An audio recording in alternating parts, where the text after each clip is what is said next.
All right.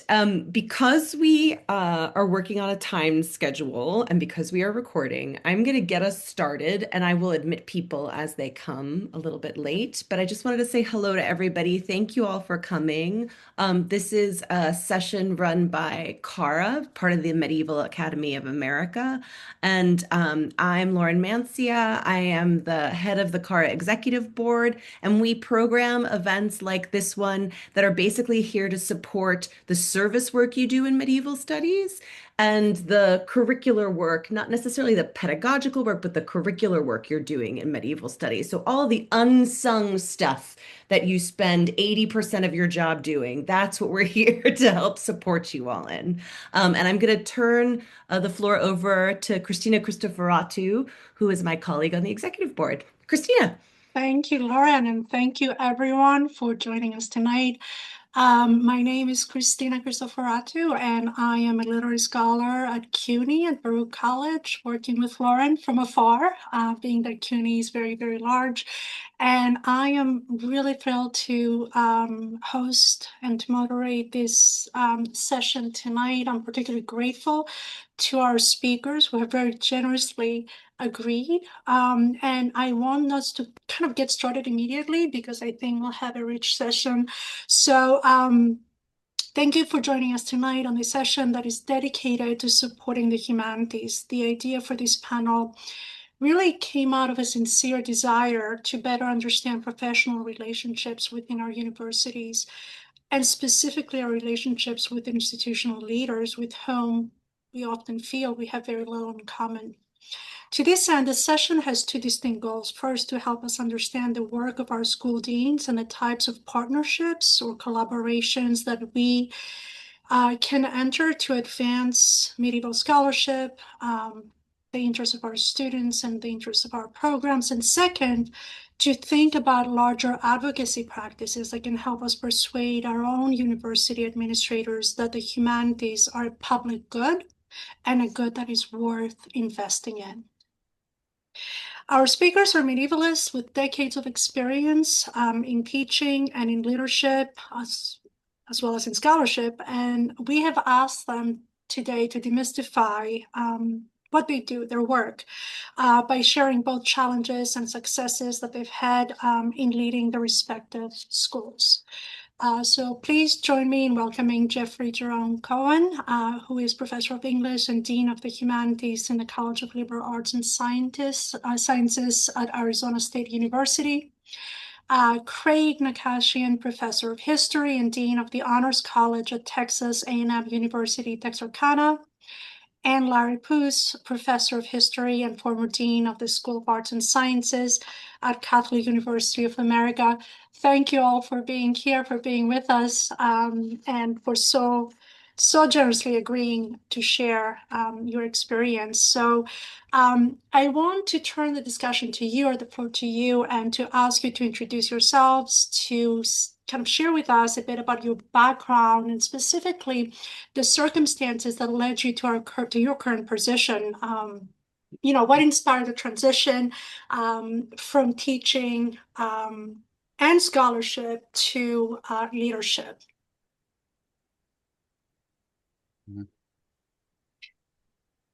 Christina, should we go in any particular No. order?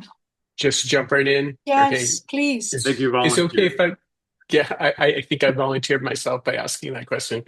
So, hi everyone. I'm Jeffrey Cohen. I'm Dean of Humanities, College of Liberal Arts and Sciences, ASU. I'm really thankful, Christina and Lauren, for putting this together. I think it's really useful, and I wish that I had access to something like this when I was an assistant professor and thinking about the future, a future that I never imagined would include leadership as part of it.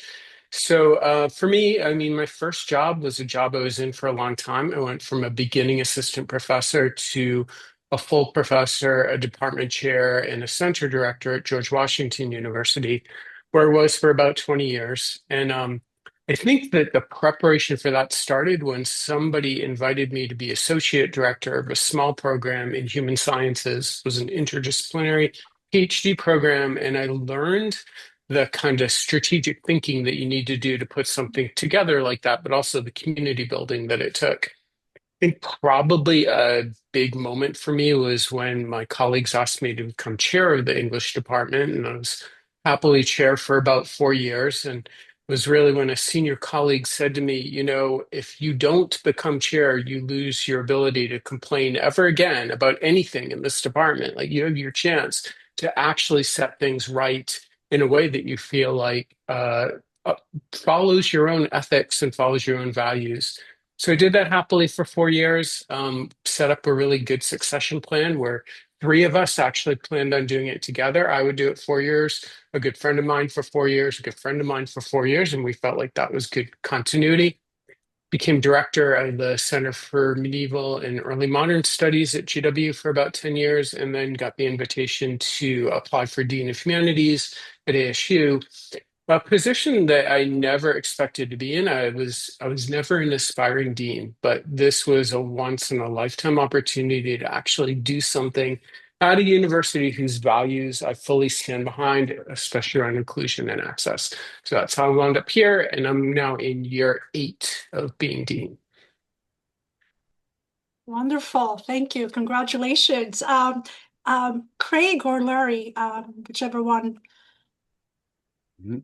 Oh, well, all right. So my name's Craig Nakashian, as was mentioned, and I would say that my role might be a little bit different than Jeffrey and Larry's because I'm a dean of an honors college, and so I don't have as much faculty oversight necessarily, though I have a fair amount of advocacy, which is nice, and I work pretty directly with students, but. In any case, I started here at A&M Texarkana back about 15 years ago as an assistant professor and pretty quickly moved into the lower rungs of academic administration, mostly because I was willing. And so I would say one of the most important things, if you're interested in moving into academic administration, yeah, basically say yes. It cuts against all of that advice we give you to say no. No, don't say no. If you say no, someone else is going to say yes. And you may not want whoever that person is. I want to see more medievalists in positions of academic authority as much as possible. So I had a colleague who had been doing it 25 years or whatever, and we were very small at the time, and so he got tired of it. And I was a young assistant professor, and I said, "I'll do it. I'll be program coordinator for history, whatever that means." And yeah, that then led to being program coordinator for a long time, department chair for history, and then department chair for history and political science for a while. And along the way, I picked up director of the honors program because my colleague who was doing it stepped down. And they said, "Hey, we need an honors director." And I said, "Hey, I like honors." And anyway, long story short, I then had a dean a few years ago who really kind of turned me on to the idea that honors might be a better path. Because I had been thinking, I'll be department chair. I like being department chair. It allows me to still be a faculty advocate and stick it to administration while still being administration, and that was nice. But he said, "No, I think honors might have more of a future." And then we got a new president at the university who came up to me and said, "Hey, what would you think about building an honors college?" And I said, "That's a great idea."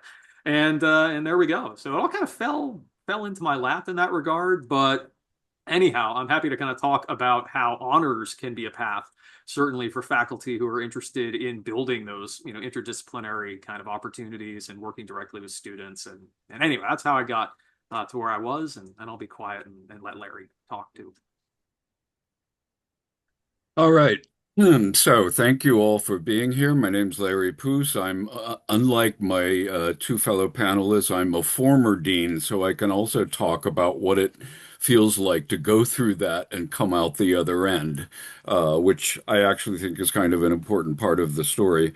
I'm a historian, work mainly on England, late medieval and into the early modern period.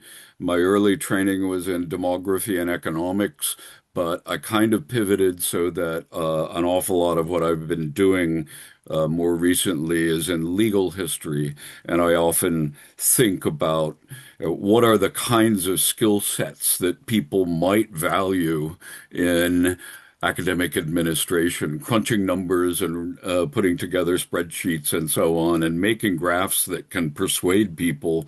Those are important skills, and also learning to be on good terms with your general counsel and developing very good instincts for when things might get tricky. Um, so I certainly became an academic with absolutely zero intention or interest or even thought that I would become an administrator. But the culture of my department, which I love and which I think has managed to remain strong throughout everything that's happened in my time, in my very lengthy time there, um, has always been collaborative. And I developed a whole boring repertoire of sayings, and one of my sayings was, we should never hire a beginning assistant professor if we can't see that person eventually being a chair. Because I think that that idea of rotating in and out and giving everyone a sense of engagement with how things run beyond your own unit is invaluable, and you'll never pick it up secondhand. So we've had a tradition of chairs turning over every few years. So I was chair for 6 years of my department. It turned out that the longstanding previous dean of arts and sciences was retiring, and to my somewhat amazement, the president decided that I was the person that he wanted. So I spent 12 years in that position. To give some context, and I came out in 2014. To give some context, I think there have been 6 deans of arts and sciences since then. Different academic climate locally, nationally. It's much more of a hot seat. To finish up one of my thoughts, there can be life after deaning. When I came out of that and I took a year off, I had book projects that I had in mind. But I admit the first time I walked back into the classroom after 13 years out of it, I thought to myself, quite literally, do I remember how to do this? Well, the answer, not to sound boastful, is yeah. And actually, it made me realize how valuable and wonderful and privileged it is to teach and research my topic. So, to get back to sort of the basic question, I saw my role most importantly as supporting excellence, and most importantly within that, to take a very active role in hiring new faculty. I interviewed every shortlisted candidate who came to campus, and there were a lot. A lot of those faculty are still around. I honestly say that the thing that I am proudest of is looking at those folks that I hired those years ago and seeing how well, by and large, they turned out.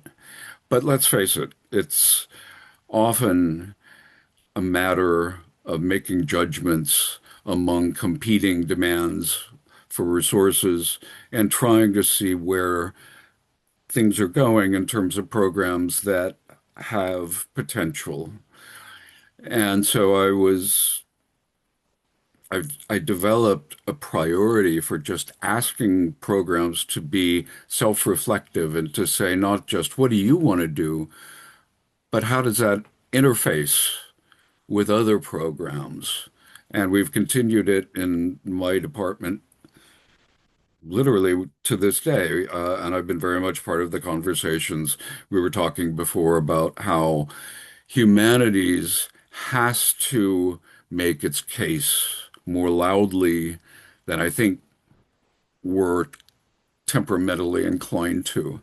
And that case is not just about the content, but also about what an undergraduate degree in these subjects means, the transferable skills, the competencies, and so forth. And the other part of that is to think creatively about how what we do links up with other programs and how they can build on each other, and to look for convergences that are likely to be profitable. And by profitable, I don't just mean people on chairs and more students and so forth, although let's face it, that's important, but intellectually, academically profitable. So anyway, I've already said too much. I'll shut up there and we'll go on. Thank you. Thank you to all three of you. As you were speaking, I just wrote four adjectives that your approach seemed to me pragmatic, synthetic, creative, interpretive, right? That somehow these are skills or these are kind of adjectives that I very closely associate with medieval studies, with the kind of work that we do as medievalists, not necessarily only as administrators. And I just want to pivot to the next question, which is how did your training as a medievalist prepare you for these unexpected invitations to chair your department or to take on the work of leading an honors college? Advancing initiatives and so on and so forth, because all three of you, it's sort of quite striking to me. Your skills were noticed by others, and you were invited to take an active role within your department and beyond the department. But at the same time, I don't think this is sort of a coincidence, right? So I just want you to speak to that. How did your disciplinary background help you advocate for the humanities and provide for the interests of faculty and students coming from different disciplines, right? Just kind of being pragmatic, but also being thoughtful, in your decision making and in your strategies.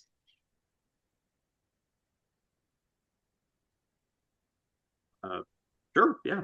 I'll jump in since honors is kind of easy in that regard. Since I have students in every discipline that we offer, and then some somehow. My background, and I used to always kind of joke with my students, with apologies to CARA, that history is everything that's ever happened anywhere ever. So you have to have some conversance with lots of different things, right? And medieval, studies is even beyond that. I used to joke with my historian colleagues, and I think I mentioned to y'all when we were meeting, I've never been to a history conference. Like, I don't know what they are. I hate to say it, I've never been to the AHA or anything like that. All the conferences I've been to have been medieval. And so you're on a panel with literary scholars, musicologists, what have you. And so sort of having that breadth of recognition, I know this might shock some folk, but sometimes academics get a little myopic about their own areas.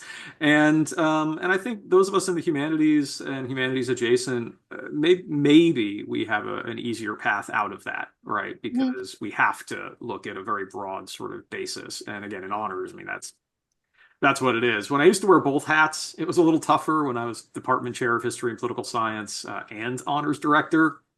I had to remember which one I was, when I was recruiting. But that's how I always looked at it, was that just that familiarity and awareness and valuing, genuine organic valuing of other disciplinary ideas is just invaluable for what I do, in honors at least. Christina, is such a great question, and it makes me realize I don't know the answer, because it's possible that my own predisposition toward the world is what brought me to medieval studies. Medieval studies was the right place for me to do things like try to satisfy an insatiable curiosity, try to explore my love of history and hard things and difficult languages, and thinking about pasts that were no longer directly connected to.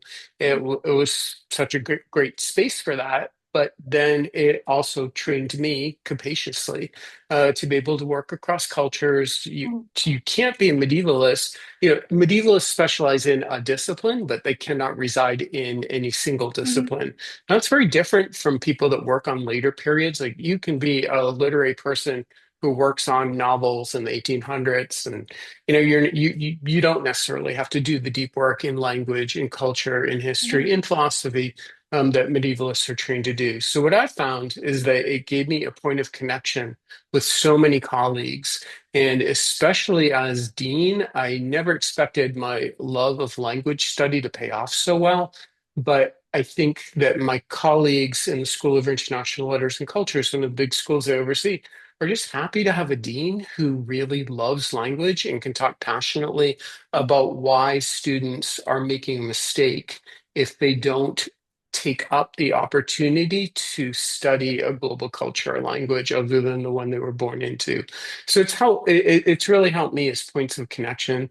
Um, but it also, and I really would want to emphasize this, medieval studies was a good field for me because it was the place where things that I really enjoy as intellectual projects met the possibility of exploring all the values that are important to me as well. And then my job as dean is to translate and grow those things. Wonderful. Yeah, absolutely. I mean, I had my own ideas about this, as we all do, but it's nice to hear. Larry, give us your thoughts. So my first thought is there may be people out there tuned in who might find themselves in this position in the future of possibly doing the progression that we've been talking about from chair, maybe even to dean, maybe even beyond that. So I think one of the most vivid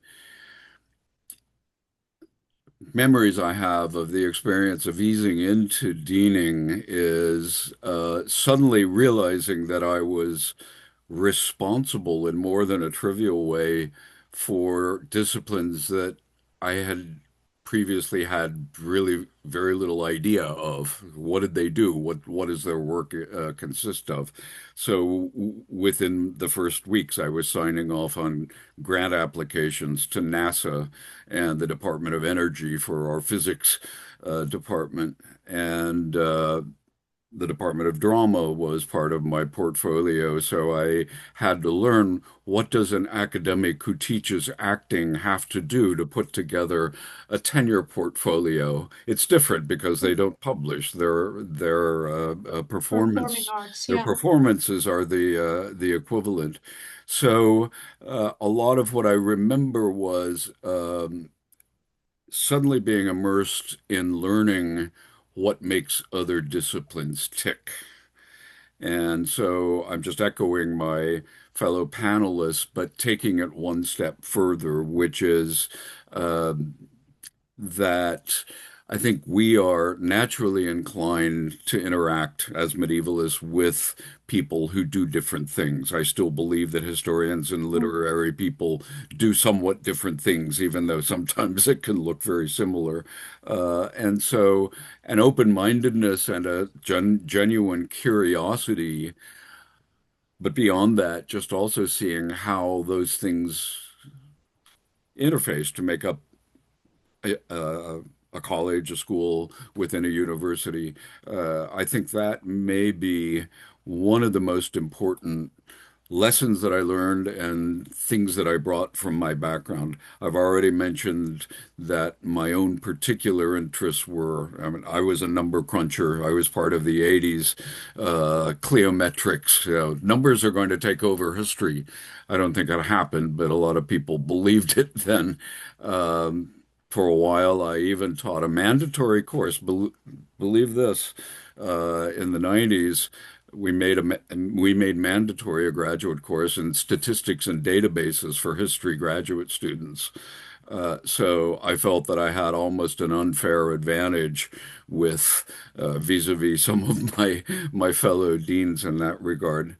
The other thing that I would like to mention, though, is that I've always been kind of interested in tech and information technology and digital humanities, even before it was called that. And let's face it, folks, that's going to impact us more and more in all sorts of different ways that we can't predict. I teach a course in digital mapping and geographical information systems for historical research. Over the break, one of my hobbies or pastimes was starting to learn 3D visualization as a historical tool and something fun to teach to students. So I think a curiosity about the possibilities of technology is something that, again, spans traditional disciplines and that most people can find a way to talk about. And so I guess my parting shot is think about what fascinates you in terms of your own arc within your interests in research tools and things of that sort. And then think how, talk about transferable, think how that's transferable to dialogues among academic units and disciplines and so on. But Larry, before we move on, I got to point out that you just came up with a major pressure point, meaning that I'm with you. I agree that a love of exploring how technology can expand what we do as humanists has been an animating force in our field for a long time. It's all for the good, and I think medievalists have really been at the forefront of that. However, we've seen with AI a strong push among many humanists to have administrators make it stop, draw a line, cordon off the disciplines, stop its encroachment. They'll use a variety of arguments for it. It's ecologically unsound, it's plagiarized, it's making students stupid. I've never seen a reaction so fearful as I've seen for AI. So it's been a little bit different. It's hard to be a proselytizer for AI at the moment in the humanities, which isn't to say that I don't have many colleagues who are doing incredible work in that very field and proving just the opposite, but just putting that out there. We could turn this whole session into AI, and We sure could. I don't think we want to do that. But what you just said is way too important, I think, to let pass, and I feel pretty strongly about that. There is a gut reaction among academics, I think, especially in the humanities, to think of AI exactly as you said, that it's plagiarism and we have to prevent it from happening. We're never going to prevent our students from using it. The answer is to engage in students. I have AI sessions in my classes. I say, you've got this paper coming up. You're going to write about it. Let's ask Chat GPT what it would tell you to write if you were relying on it. And let me show you what might be useful for it, but what you have to be very careful about, because the real danger of AI, I think, is that it can lull students into believing the falsehood that it can substitute for critical skills, critical thinking that it should be our jobs to cultivate in the first place. All right, I just want to make a quick distinction about the kind of AI and the digital tools that are very useful to us, and also kind of point out that in my experience, medievalists are really at the forefront of kind of bringing digital humanities into their respective fields, as well as experimenting with open access resources and even designing such resources. We have what is it, Smart History, which is very useful in the classroom, as well as fabulous open access projects that are licensed to universities and allow our students and faculty access to quality translations and quality sources in the original language that are accessible, and they're kind of well edited. So just something to put out there, which ties to what you pointed out, this sort of curiosity that we have as medievalists, as well as tolerance, and the fact that we are comparativists by nature, right? We're sort of accustomed to working with others and asking questions and relying on our colleagues, to produce good work. I want to move on and just very quickly, this is a quick one, just to kind of lean on your experience and to ask if you can identify just one program or project, or perhaps a specific partnership that you engaged in and you're proud of, or a challenge perhaps that kind of stayed with you and became formative at some point, something very specific that just helped you think about your role or change something. Larry, do you want to go first this time? I'm actually thinking about that because I'm the former dean here, remember, so I'm going back into history. I could talk in the present tense, but why don't I defer and come in at the end. Well, I can say for me, almost everything that I've done that I'm proud of is not mine. Because one of the things that I learned really early on is that if you have a strong sense of ownership as a leader, then you're probably doing it wrong. Mm, All of the projects and accomplishments that I find an immense amount of pride in are projects and accomplishments that I enabled either individual faculty members or groups of faculty members to undertake, often with my support, my benediction, a little bit of resources, something like that. A very early transformative project here at ASU that helped us to reorient the Arizona Center for Medieval and Renaissance Studies from a kind of sleepy entity that had been moving along mainly by inertia for a number of years into a real powerhouse when it comes to trying to do innovative work in medieval and early modern studies was the Race Before Race gathering. That's an annual, well, actually, it's been every 6 months, a gathering of scholars, focuses on advancing scholars of color within medieval and early modern studies, allows them to undertake extraordinary work. And at this point has been going on long enough for many of the younger scholars fostered in there to have moved into academic jobs, for several of them to have tenure and to have published books. So it was an extraordinary intervention at a pivotal moment for advancing several fields at once. And I feel really good about that. But that is from supporting good leadership in one of the centers that I work very closely with. no, that's fascinating. I think it's fascinating to many of us because you're kind of saying to us that deans are kind of fundamentally are facilitators and supporters, right? You're sort of kind of recognizing at first, right, where there's promise, where there's need, and you join that group along the way and you make things happen, opportunities, or you bring funding or whatever it is that is required. Christina, very often people say, "What's your vision?" Mm, And I always point out to them that is a dangerous question that puts mm, them in a position that they probably don't want to be in as a faculty member. I mean, I know what they're trying to do is to modulate, do I fit in with the right. community that you imagine?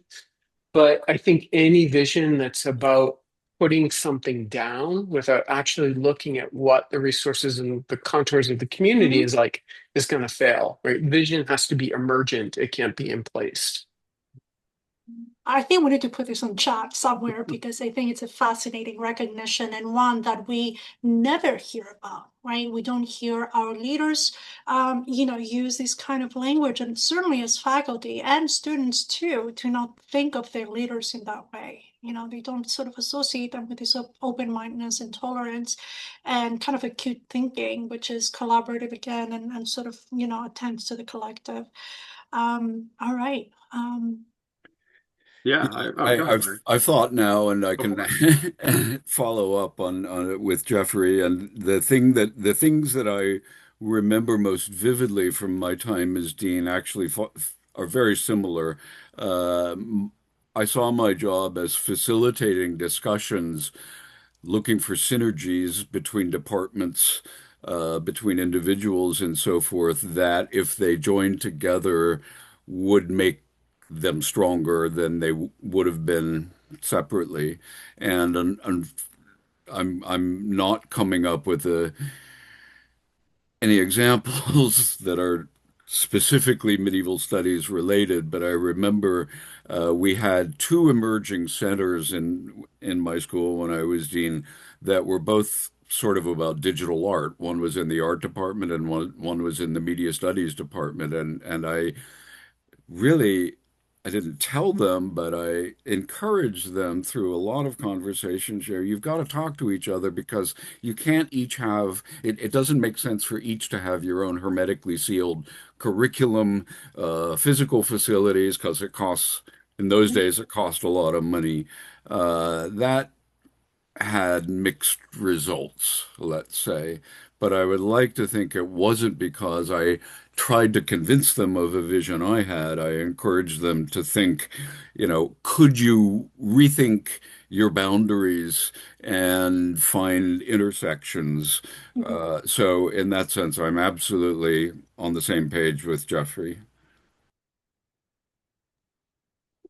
Yeah, I mean, I would echo certainly both of those sentiments. I was sort of thinking about examples and being a very small at the time regional campus in Texas. I sort of figured that medieval studies was probably not going to be the thriving growth in industry that I had initially thought. So when I was department chair, I sort of put together a group to identify, what can we do? What can we be really excellent at? We're not going to get a medieval archive out here in Texarkana anytime soon.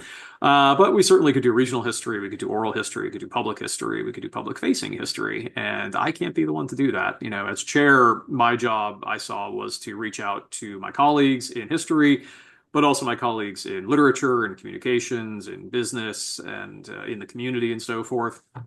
And, helped create this Center for Regional History and Culture, and then thankfully hired folk who have taken it on and have run with it and built it into a really, really fantastic thing. And so is it medieval? No, but it's relying on the skills of that cross-disciplinary interest and the role that a chair or later on at a higher level at a dean is really meant to do. In honors, it's all I do. I mean, I do very little in the sense that 90% of what's happening in the honors college is happening with the honors faculty and the students and in those courses and in those projects. And I'm I'm the ringmaster, I guess. I'm the one who's sorting out the vision to some extent, but it's organically being created by the ones who are embracing it.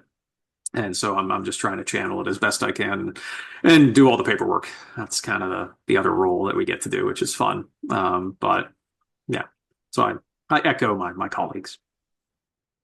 This is fascinating, and this is not to sort of, I know you're remarkably humble, but I have to point out that it takes, it takes insight and just sort of ingenuity to also recognize, right, sort of potential. And it takes a certain temperament to bring colleagues together who may not see eye to eye, right, to kind of enter certain negotiations. So, yes, you kind of engage with a community who's already, kind of thinking about a project or has a vision, but it takes a facilitator, I think, a savvy facilitator and a learned, kind of informed facilitator to make things happen and to build, to get something off the ground or build sort of, projects and collaborations. I have two questions. We're getting very close, but they're sort of both practical and a little theoretical. The kind of, I'll start with the one that I kind of drafted last. What do you want us to know about your role and the role of faculty? I think there's a great deal of there are misconceptions that the deans belong with the provost and the president, and faculty have their own business and their own concerns that they address on the department level. And I think this is sort of a terrible way of thinking about those who are there, as you pointed out, to support us, right, and to work with us. So what are some of the misconceptions that plague faculty and administrators regarding the relationship to one another, and how can we do better?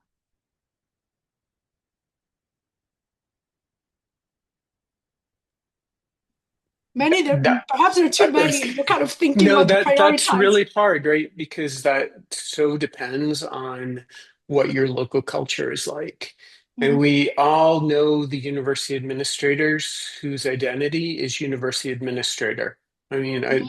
probably the scariest kind of dean is the one who goes by the title of dean at all times, and dean is their primary identity. How tiresome is that? But that is an academic type, and it's a person that you have to come up with strategies to deal with. How usually that involves, because if their primary identity is successful dean, how do you buttress their success portfolio with the projects that you propose? How do you find your way in?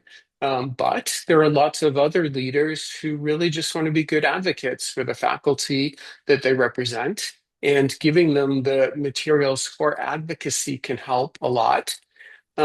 Being savvy about the times we're in, we don't speak about this enough, is also really important. You don't want to put a target on anyone's back. That is not going to serve anyone well.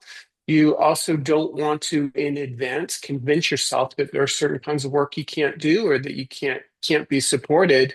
I think far more academic administrators have backbone than they're given credit for. They support academic freedom.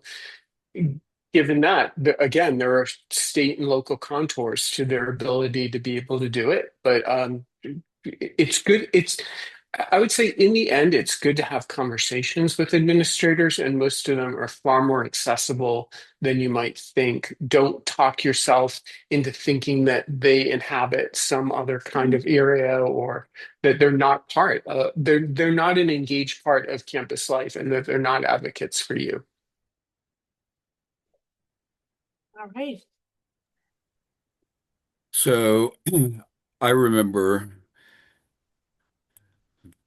when I was about to become dean, or had just become dean, I was visiting New Orleans, and two of my closest friends in my life, husband and wife, he was a law professor, she's a professor of Italian literature, and they were talking about what they saw was this great momentous change. I'm going to stop being a professor, and I'm going to become a dean.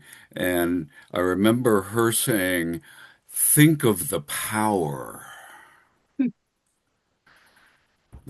that deans had. It took me very little time to realize that that is largely an illusion. It may look that way from the faculty perspective, but I mean there is at least as much distance. Yeah, and again, as Jeffrey said, there's institutional culture varies widely, but my experience was there was at least as much distance in the culture and sense of accessibility between myself and the provost and president as there was between my faculty and myself. So don't be fooled by the illusion that because a dean is at part of the administration, that that's all sort of one homogeneous, faceless body. The other thing I'd like to say, and I know this isn't the way it is everywhere, maybe my institution is backward or traditional in this sense, but all our deans are also professors. Mhm. And I never thought that I stopped being a professor when I became a dean. It just, my time commitment was very different. I kept a couple of projects on the back burner, and both of them became books that I published after I stopped being dean. So, just maybe a little um, gentle conversation to make it clear that we don't stop being academics Mm. just because we have that exalted title that my friend thought connoted so much power. Yeah. Yeah, that's very well taken, I think. Certainly to kind of, and I get your friend's point, right? But from the point of a faculty member who depends on funding, whose kind of advancement depends, professional advancement depends on the decision making that, the dean can certainly influence. You hold the power, but you're also saying we're also intellectuals, right? We're professors. We can connect on an intellectual, pedagogical level. We speak the same language there. So thank you. Craig, you had started to speak. Yeah, I mean, I'm trying to think. Obviously, the us versus them mentality is quite pervasive in faculty and administration, and I know because I had it. I was faculty senate president multiple times when that was still a thing in Texas, and I don't think I was always particularly charitable to my academic administrators. They were the dark side, right? They were the villains. They were the ones making those decisions I disagreed with, and I get that. I'm not saying that that wasn't my perspective, but I think that idea of having that conversation, recognizing that administration and faculty hopefully are all on the same page, wanting what's best for the institution and the students and so forth, and recognizing that everybody's got requirements, everybody's got expectations on them, and you may disagree with how things are being done. But try to avoid that adversarial kind of relationship as much as possible. Advice that I 100% did not take, probably in the first decade of my academic career, as some of my former administrators would happily tell you. I was certainly not always that charitable about it and didn't understand it. But recognizing that there is a shared goal, and that you're not always going to agree, and that those disagreements are going to be sometimes quite.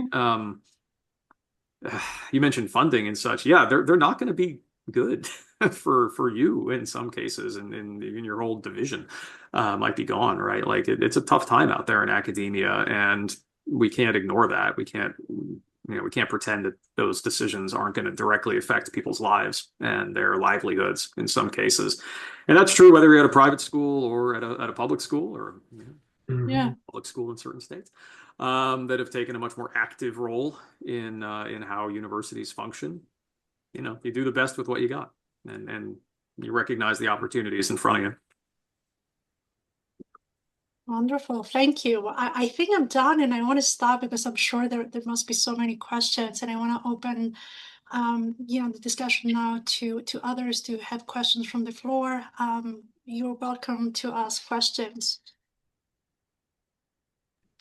Christina, well, people are asking, Anne, I'm not sure, Anne Heath, if you are the same Annie who sent in a question. You might. Yeah, I don't want to miss that question. So I'm going to ask Annie's question, which was sent in ahead of time, Okay, I which have it here as well. how do we best thread the needle between creating medieval and medieval adjacent courses that are progressive and timely and ought to be taught to today's undergraduates versus providing the survey and popular medieval courses that students are more likely to take, or that focus on things that we're not allowed to teach, or not allowed to teach with no quotation marks, depending on what state you're in. So I volunteered to take at least a first crack at this, bearing in mind that my experience is very it's very unique in some sense, right? The short answer to that, as I always used to tell my students in a frustrating fashion, is it depends. Like Jeffrey said, it depends on the culture of your campus. In some ways, prior to recent developments in Texas, I would have said that you have wide latitude to offer pretty much whatever class you wanted, because we had actually done away with university level faculty oversight over individual courses. We had basically said, look, the department can propose a course, and if the college agrees to it, why are we asking the university? It's their class, unless it was the core curriculum or something that was university wide. But, why am I going to tell engineering, no, you can't have that thermodynamics class? So in those cases, depending on who's doing the oversight, you might have more flexibility. Obviously, if you work at a state university that have an active opinion on what can be taught, well, then that answers your question. I work in the Texas A&M University system, and they've given us guidance on what topics can be taught and how they can be taught. And if you go against that, then you're going against system policy and in some cases state law, and you're a state employee. So, you can make any decision you want once, I guess, and that's up to you. So if your particular circumstance is that if you're going to teach those courses, you're going to be in violation of state law, well, then that's a decision that you obviously have to make. But in a broader sense, when I got past all that, the other thing I was thinking about was, it really, again, it depends on the nature of how your university's curriculum is structured. Back in the day, prior to all of everything that's happened in Texas, I probably would have leaned into the idea of doing the survey classes and the more popular classes, because I would have thought, oh, well, that'd be a good way to get students, right? Students who want to, they're going to take the Crusades. That looks great, right? I'm interested in that. And one thing I discovered was these days, at least where I am in Texas, very few students have freedom of elective choice anymore, at least in the disciplines that have all the students, right? My English students could take history classes, but there were very few English students. The ones I wanted, the nursing students, the engineering students, the business students, they all had prescribed electives. So even if they looked at a history class and were like, oh yeah, that looks great, I want to take it, they couldn't. It wasn't on their degree plan, financially wouldn't cover it. The end. So if you're at a university where you have a wide swath of the opportunity for students to take free electives or electives in your area, then yeah, you might be able to play around a bit and think about kind of what classes might attract people. If not, then you are mostly just programming for your majors. And so in that regard, you do have a bit more freedom to decide what your curriculum should look like, because you're not as concerned about getting those other students from other disciplines. But anyhow, that was my very limited perspective from my narrow state university. Craig, I thought that was a great answer. I mean, you really covered the bases, be pragmatic and recognize what the local limitations are. And you really make a great point about what I've been calling ecosystem capture, when things like engineering or nursing put up a wall and say, for example, even our humanities courses will be things like bioethics taught within nursing or within engineering, history of engineering within engineering. And I see that as a growing challenge for those of us who are humanists, as there becomes this assumption that anyone can practice humanism anywhere or that anyone's licensed to give a humanities course, where we will never be giving engineering courses or nursing or whatever. So yeah. Yeah, I agree. And again, the most important factor I think that has come up again and again is the culture of the individual institution. I don't think I have ever taught a course outside the core course for my own major in history. I don't think I've ever taught a course that was majority history majors. I'm teaching a course this semester that has a lot of sociology, a lot of business, and a few engineering and psychology and so forth. I happen to love that myself, partly because the students come from a lot of different Mhm. backgrounds. But getting back to, I think, the pragmatic question that was raised, two strands to that. One is we may sometimes do ourselves a disservice by thinking of ourselves as inhabiting medieval studies and not thinking about the other spaces that we inhabit in academics. So there are people who are urban historians. There are people who are religious historians.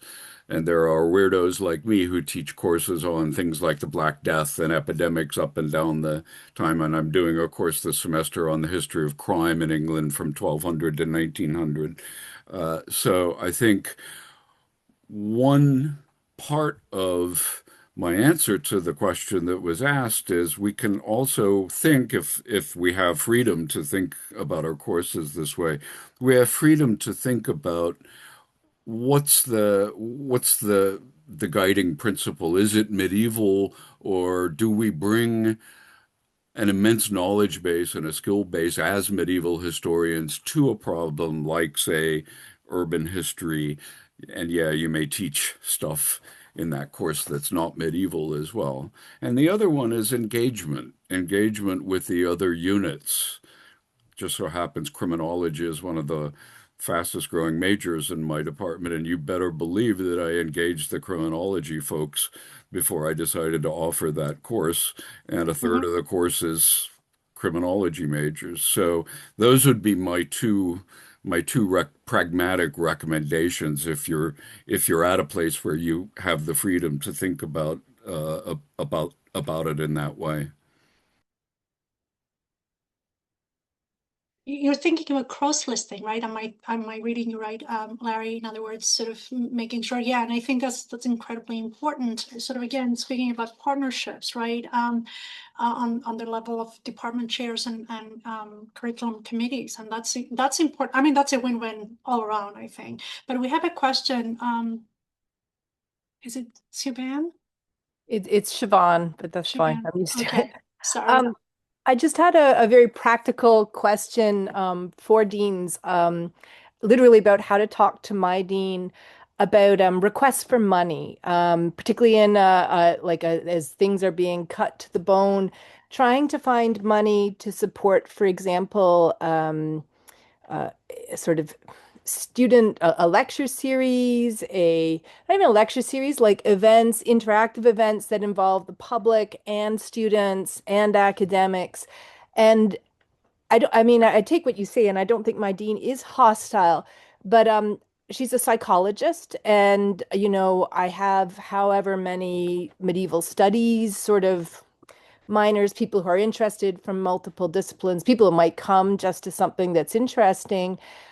It won't be as many as like the 800 people in a psych class. So I wanted some practical tips for basically how to ask for money as a medievalist in a school that's very STEM heavy and where I cannot make the claim like that I'm going to reach 500 people. Yeah. And so do you have tips for how to do that, what to ask for, how to acknowledge my like area's position, but also try to get some money? So that's my question. It's very pragmatic. Um, I'll jump in first because I'm bad at managing my time, and I'm gonna have to dive out in a few minutes. But the for me, we did it a couple ways. One was yeah, essentially trying to sell it from the perspective of linkages to other disciplines, impact on students, and that community tie-in. That was always something that our former administration cared deeply about. So my colleagues actually created a lecture series because it was community focused, right? It wasn't just medieval, certainly, but it was generally run by historians and literary scholars, more or less. So a few of those kind of, jumped in.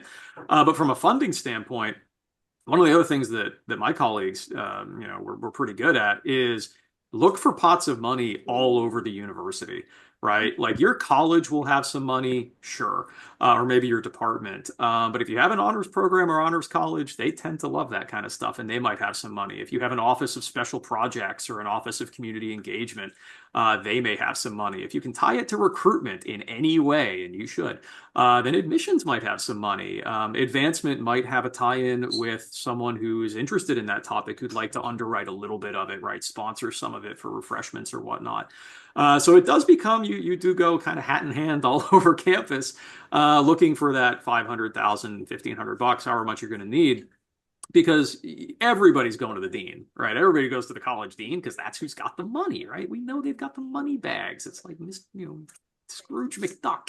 But there's little bits of money oftentimes around campus, and your dean might even know, if they've been there longer, they might even know where those pots of money are. So that's what we've tried to do in the past. Craig, you have a lot of wisdom on this. I think you're exactly right. And one of the key takeaways, Siobhan, would be like look for the keywords that really animate your dean. And if it's recruitment, this is a public lecture series can be a recruitment exercise. If it's retention and student engagement, boy, that's easy to pitch. If it's public work and social embeddedness, again, like you use that language around there. And then when you propose it to your dean, just say, I was thinking a lot about your ambitions around engagement and social embeddedness, recruitment, blah, blah, blah. And I had this really crazy idea, and I was wondering if you could give me advice on it, because I'd really like to at least try it out and see if it works. And by asking, the best strategy, I think, in life is to ask someone for mentoring or advice when you're really looking for support, because they'll be immediately invested in, oh, okay, that's interesting. Oh, you think I can help you? And then that sets a relationship in motion that I think can get off to a more positive start than simply coming, hat in hand and saying, oh, could I have some money for this medieval studies lecture? And that probably won't get as much traction.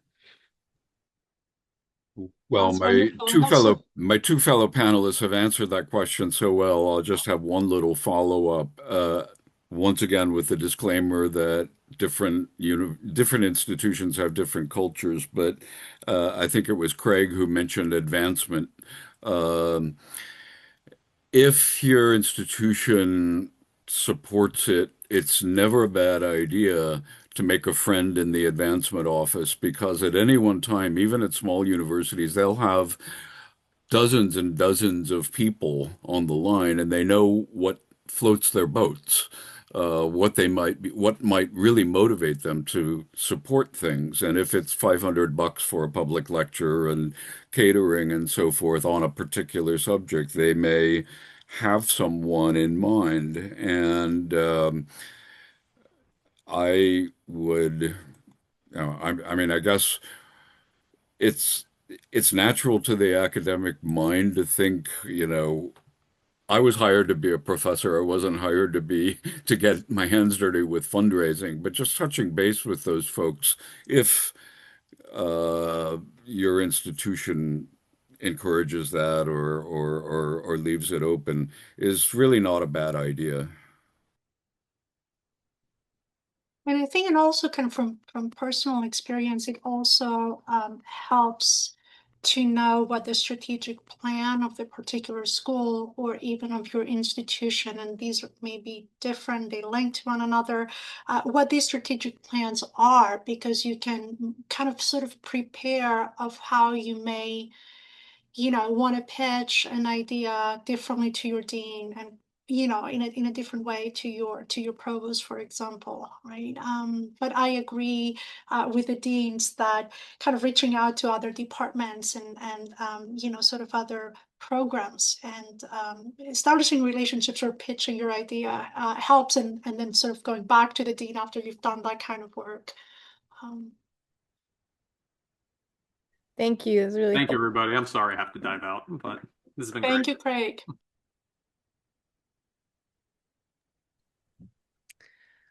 Are there other questions from the floor? If not, I have one.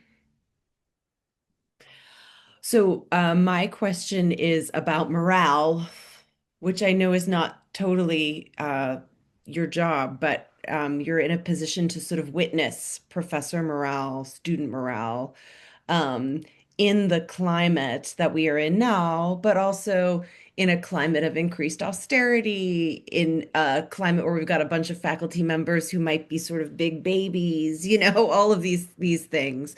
Um, what is a, not silver bullet, but what are some sort of thoughts you have about how to cultivate faculty morale from the bottom, right? From among the faculty. I think faculty often look to deans to throw them money so that they can feel better. But I think it's also just a band-aid that's not necessarily going to help them feel better. So I'm interested in your thoughts on that. I think about that one a lot. So I always like this expression that leaders make the weather. Like if you're in a stormy mood, if you're disrupted, you're going to bring that into every room. You're going to bring that into your interactions.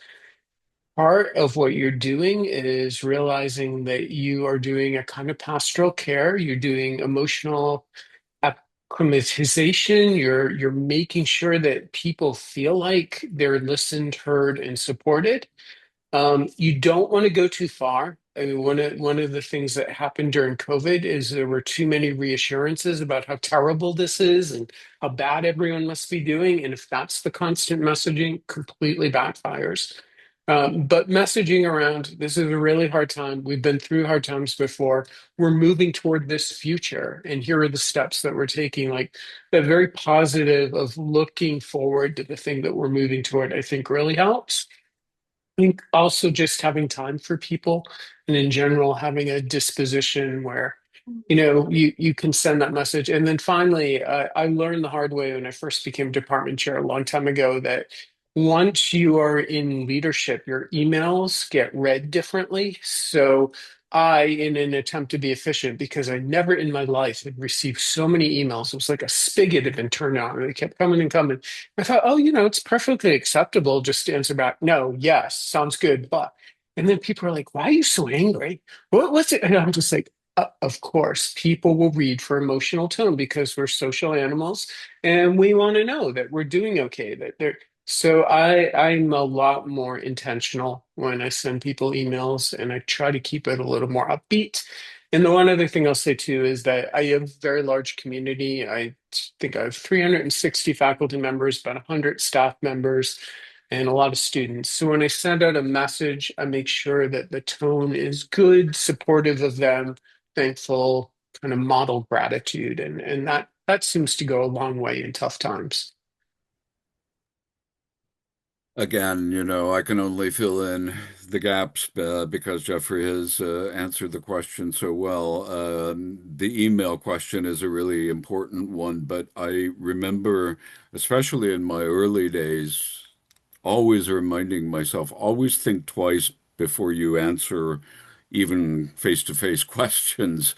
It's almost a performance that people are undertaking when they have to convey this is what's going on and this is the real story, but it's also maybe not as bad as you think, although we also don't have the magic bag of money hidden behind us that's going to make it better than you think.